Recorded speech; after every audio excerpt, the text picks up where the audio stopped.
Hello! Aujourd'hui, je veux vous parler de mon déficit, qui est une hémiplégie droite. J'explique déjà cela dans mon blog www.zaracochard.blogspot.com sous l'onglet articles de fond. Mais je trouvais important de l'expliquer dans une vidéo. Donc, une hémiplégie, c'est une paralysie d'un côté du corps, soit gauche, soit droite. Ça touche vraiment tout le côté du corps. Souvent, j'ai des gens qui me disent, d'accord, la paralysie, elle est sur ton bras et sur ta jambe.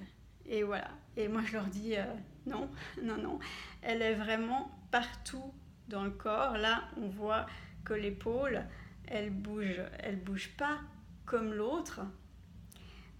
C'est aussi vraiment dans le dos, tout le corps, tout est connecté, donc tout est touché. L'hémiplégie, alors ça peut venir chez l'enfant depuis la naissance, comme c'était pour moi, ou bien d'un accident vasculaire cérébral, AVC, plus tard dans l'existence. Donc souvent les AVC, c'est les adultes qui les ont dans la deuxième partie de la vie à peu près, mais ça peut aussi arriver chez des adolescents. Voilà. Ensuite, comment? Donc, chez moi, c'est cette naissance et c'est venu au deuxième jour de ma naissance, j'ai eu une hémorragie cérébrale, ce qui a causé l'hémiplégie. Voilà. Alors, physiquement, ça fait donc la paralysie, elle peut être complète ou incomplète. Donc chez moi, elle est incomplète, mais ça reste une paralysie. Souvent, des gens ou les enseignants à l'école, ils ne comprenaient pas quand je leur disais que j'étais paralysée et qu'après, ils me voyaient bouger comme je pouvais. Ils me regardaient, des fois, ils interrompaient même leur cours et ils me disaient attends, tu m'as dit que tu étais paralysée et là, je t'ai vu bouger ton bras. Donc, il y a un problème, qu'est-ce qui se passe? Des enseignants qui ont pensé que je mentais même. Donc, tout ça pour dire que vraiment, la paralysie, soit elle est complète, soit elle est incomplète. Donc, chez moi, elle est incomplète, mais c'est vraiment une paralysie. Alors, concrètement, qu'est-ce que ça touche? Avant juste ça, je veux vous dire que des paralysies, des hémiplégies sont souvent associées à d'autres difficultés. Donc, il y a des gens qui ont des crises d'épilepsie avec l'hémiplégie, la partie du handicap physique. Il y a des gens qui ont des aphasies, ce sont des difficultés pour parler, pour s'exprimer. Et puis aussi, comme moi, il y a des gens qui ont des handicaps visuels, en plus de l'handicap physique. Donc voilà, pour moi, la paralysie, le côté physique, c'est vraiment dans tous les gestes de la vie, il y a des difficultés. Donc, comme on a déjà pu voir dans des vidéos, comme par exemple celle où je fais à manger, le bras droit, il est souvent crispé, très crispé. Il ne bouge pas comme je voudrais, il ne peut pas faire beaucoup de gestes, beaucoup de mouvements. Mais c'est pas comme si il restait détendu le long du corps et puis c'est tout, puis il ne me dérange pas et puis voilà, tout va bien. Non, il est très souvent crispé. Alors des fois aussi ce que je fais, c'est que je le mets comme ça. Bon, là il est crispé de toute façon parce que comme je parle, voilà, il se crispe.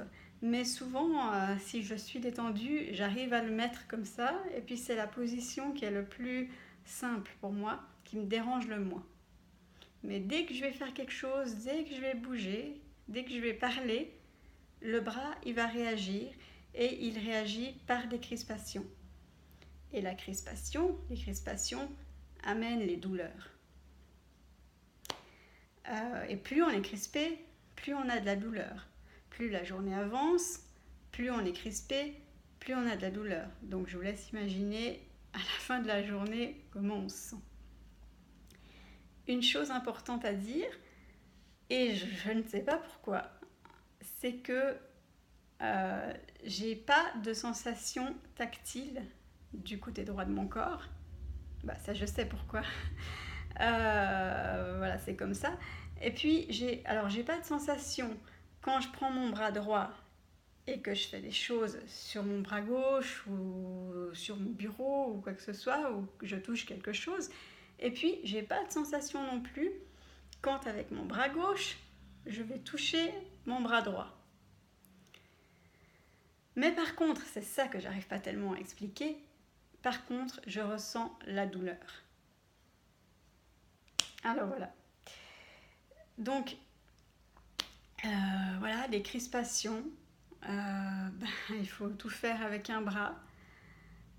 Heureusement, j'ai une immense chance de pouvoir marcher, même bien. J'ai fait énormément de physiothérapie pour ça, j'ai fait 20 ans de physiothérapie pour ça. Les premières années, on a même beaucoup axé les thérapies sur la jambe, sur le fait de pouvoir marcher. Et heureusement, ça a fonctionné. Je marche bien. Beaucoup de gens me disent que ça ne se voit pas quand je marche. Ils ne pensent pas qu'il y a une difficulté, que c'est plus difficile pour moi. Mais moi, de nouveau, je sens ma jambe qui est crispée. Je n'arrive pas à la bouger comme je voudrais. Le genou se plie, mais pas comme il devrait. Il y a toujours ces crispations. Il n'y a pas le déroulement de la cheville. Quand je marche, ça tombe par terre, boum, et voilà. Donc ça s'entend aussi, je pense. Il faut être un tout petit peu attentif, mais ça s'entend. Et puis ça se sent aussi. Il n'y a pas longtemps, j'étais avec une amie et elle m'a pris par le bras. On a marché vraiment bras dessus, bras dessous, donc très proche physiquement. Et puis, tout d'un coup, elle me dit, mais ouais, c'est fou, je sens en marchant à côté de toi que tu marches pas comme moi, que c'est difficile. Voilà, donc la jambe. Vraiment, et tous les mouvements, même se tourner, même être assis comme ça, je ne sais pas si ça se voit vraiment, mais en fait, j'ai beaucoup de mal à être droite parce que ma sensation d'être droite, comme je me sens bien, n'est pas la bonne en fait. Vu que j'ai pas la sensation à droite, je vais plutôt me mettre sur ma gauche pour me sentir à l'aise, mais en fait, c'est faux. Il faudrait que je me décale et que je me mette plus au centre. Alors, par exemple, toutes ces années de physio, j'ai appris par d'autres biais, par d'autres moyens, où était le centre. Et puis, plusieurs fois par jour, surtout en étant assis, en étant debout, c'est plus difficile, mais en étant assis, je me souviens que je suis faux, je me remets juste, je continue à faire des choses, et après, machinalement, je me remets faux, mais comme moi, je me sens bien. Et puis, je me remets juste, et je me remets faux, et je me remets juste, et je me remets faux, plein de fois dans la journée. Donc, voilà. C'est vraiment dans tous les gestes de la vie quotidienne. On a déjà vu dans les vidéos que j'ai faites à la cuisine, faire à manger et toutes ces choses, que physiquement, c'est très difficile. Là, tout de suite, je sens que mon bras est très, très tendu. Et le poignet a même craqué, là. Je ne sais pas si vous avez entendu. Donc, c'est aussi toujours essayer de trouver une position où moi, physiquement, je me sens le mieux possible et j'ai le moins de douleur possible. Voilà. Donc physiquement, c'est comme ça. Et puis avec ça, comme je le disais avant, au début, j'ai un très grave handicap visuel qui est très difficile à comprendre très difficile à expliquer, déjà difficile à comprendre pour moi-même. J'ai mis des années à vraiment comprendre, mais voilà, je vais vous expliquer tout ce que je peux. Donc,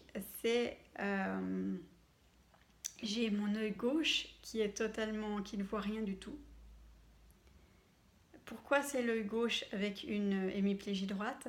C'est parce que les hémisphères, ça se croise. En fait, c'est comme si on avait deux cordes qui montent depuis par terre, qui montent dans tout le corps, et au niveau de la gorge, du cou plus ou moins, les cordes, elles se croisent parce que le cerveau gauche commande le côté droit du corps et le cerveau droit commande le côté gauche du corps. Et puis, moi je dirais que vu que l'œil est proche du cerveau, eh ben c'est l'œil gauche qui est touché. Donc cet œil gauche, il voit quasiment rien. Le fait qu'il ne voit quasiment rien, ça veut dire que j'ai pas la troisième dimension au niveau de la vision. Parce qu'il faut avoir les deux yeux pour avoir la troisième dimension. Et moi, comme j'en ai qu'un qui voit, eh ben, la troisième dimension n'existe pas. Le fait de ne pas avoir trois dimensions, de voir que d'un œil, ça fait qu'une partie de ce que vous voyez n'existe pas. Et donc le côté tout spatial, se retrouver, aller à des endroits, dans la rue, aller quelque part, c'est très très difficile parce que le visuel est touché et que le physique est touché. Si on a un handicap physique mais qu'on voit correctement, on peut se fier à notre visuel pour se créer des trucs pour se retrouver. Si on voit rien, mais qu'on a notre physique qui fonctionne, on peut se fier à notre physique pour trouver des trucs pour se débrouiller. Que moi, j'ai tout qui est d'un côté quand même suffisamment bien parce que je me débrouille, je peux faire plein de trucs, c'est super, je suis super reconnaissante, mais de l'autre côté, tout qui est suffisamment détruit ou suffisamment, tout qui est assez détruit pour que j'ai aucun repère. Enfin, je m'en suis créé d'autres par l'ouïe, par d'autres choses, mais par ces repères physiques ou sensoriels, ça c'est pas possible. Donc le repérage, devoir aller à un endroit, c'est vraiment très très difficile. La vision, donc qu'est-ce qu'on peut dire encore?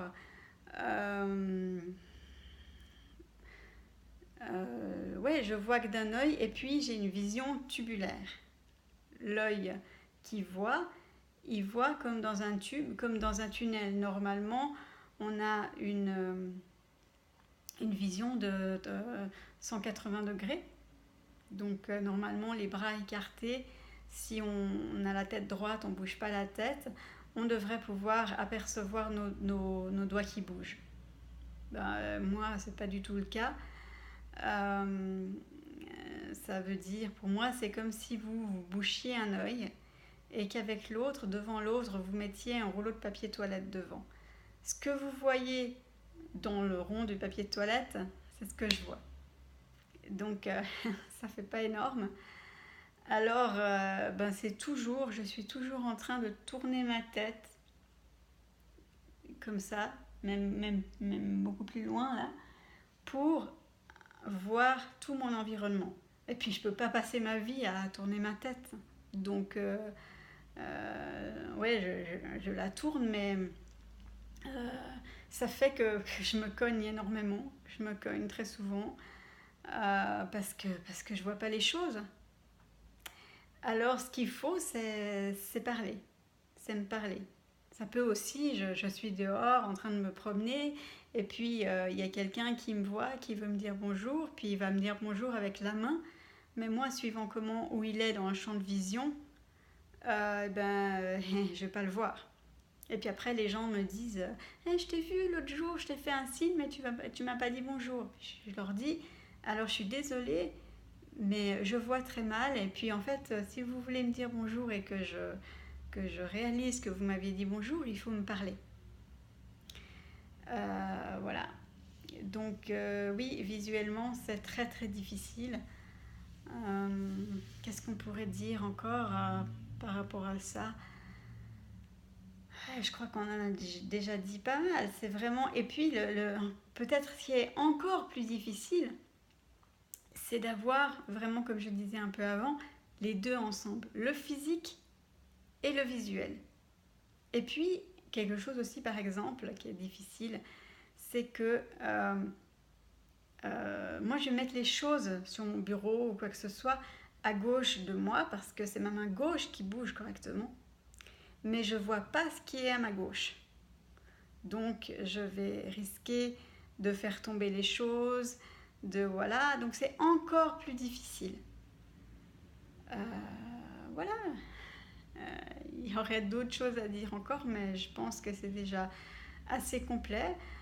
Je vous répète peut-être, allez voir aussi l'article que j'avais écrit dans mon blog dans l'onglet article de fond. Peut-être qu'il y a des choses que j'ai oublié de dire là qui existent dans cet article. Voilà.